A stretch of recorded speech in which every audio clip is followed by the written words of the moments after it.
everyone, welcome to another Sleepy Time Stories. Today we're reading Lasso the Moon, written by Amanda Mireles, illustrated by Sasha Masharova.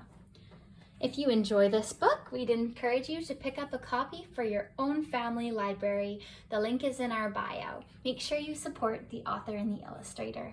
Without further ado, let's begin. Lasso the Moon, written by Amanda Mireles, illustrated by Sasha Masharova.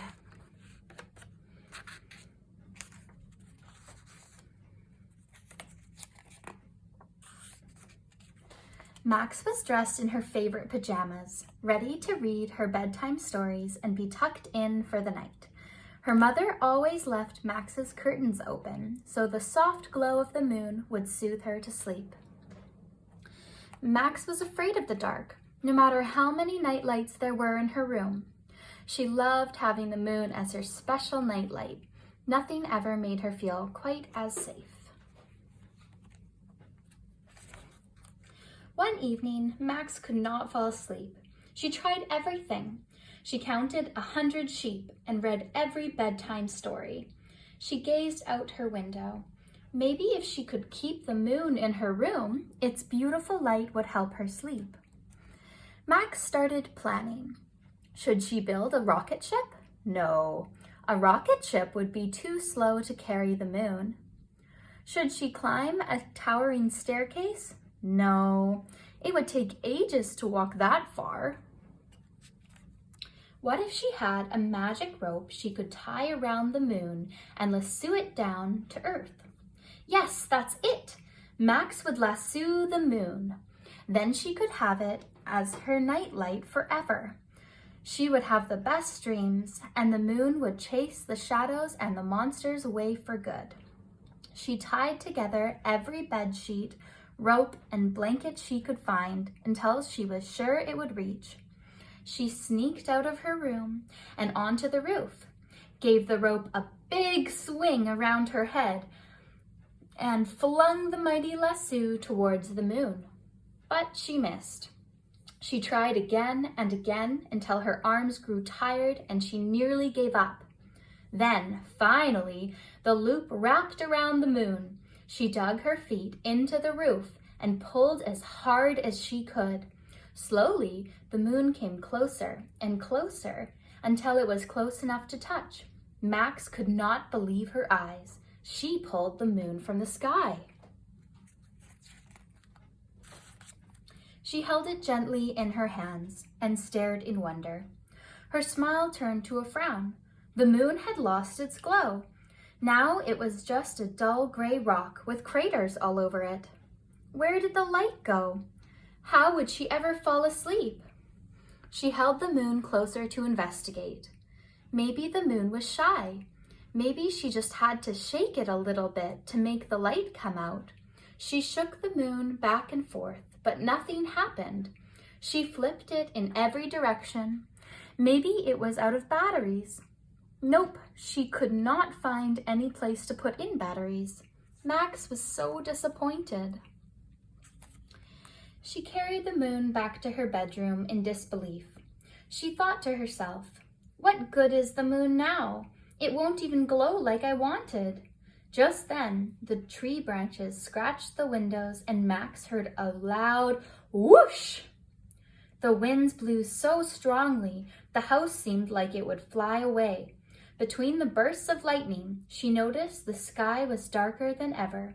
She whispered to the moon, I've made a terrible mistake. We have to get you back home. She leaped onto her trampoline from the window, jumped and tried to toss the moon back into the sky. She hoped it would float like a balloon back to its place among the stars. Instead, each time she threw it, the moon fell back to her arms like a heavy ball. Maybe if she could send the moon away on the ocean waves, it would float to the horizon and back up into the sky. Max ran towards the ocean. She climbed the sand dunes and was shocked to find barely any waves. A tiny wave came to greet them, but disappeared as quickly as it formed. Max could not give up hope yet. Max tiptoed into the water, and she knelt down, pushing the moon on the waves. She closed her eyes and made a wish that the moon would find its way back home. When she opened her eyes, her heart sank. The waves weren't strong enough to carry the moon. She picked up the moon and trudged back to shore. Max sat with her toes in the water, wondering how to save the beautiful moon she loved so much. Then the water began glowing at her feet in tiny blue wisps. It was plankton. She jumped up in excitement. Wisps surely know the answer. How do I take the moon home? She heard tiny whispers.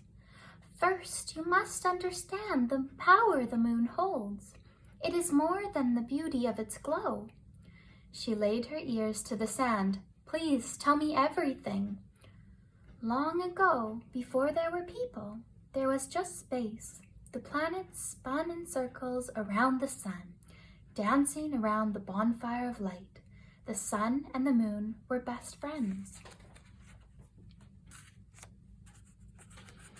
They made a deal for their friend, the earth. The sun would shine its light on the earth to feed the plants and give life, and the moon would hold the earth steady, carry the tides back and forth, and protect the earth from meteors. Max was amazed. The moon was so much more than a beautiful mirror for the sun. She felt so bad for wanting to keep it all to herself. She pleaded for the wisps to help her take the moon back to its home. There was only one way. They needed the sun. If she held the moon up to the horizon when the sun was rising over the water, the sun could carry his friend home. She waited all night, and when she spotted the first pinks and yellows of dawn, she stood up and raised the moon high. Max closed her eyes and let the moon go. It disappeared. The sun rose and the sky lit up a beautiful bright blue.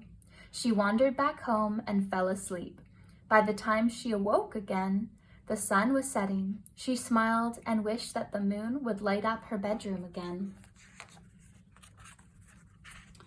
Just as she finished the last fairy tale, her mother kissed her forehead and tucked Max in. She clicked off the lamp beside her bed, and that's when Max saw it. A beautiful white orb was glowing in the night sky, right where it belonged. The end. Thank you so much for joining us for Lasso the Moon, written by Amanda Mireles, illustrated by Sasha Masharova. If you'd like to buy a copy, see the link in our bio and support the artists. Thank you so much for joining us, and until next time, sweet dreams.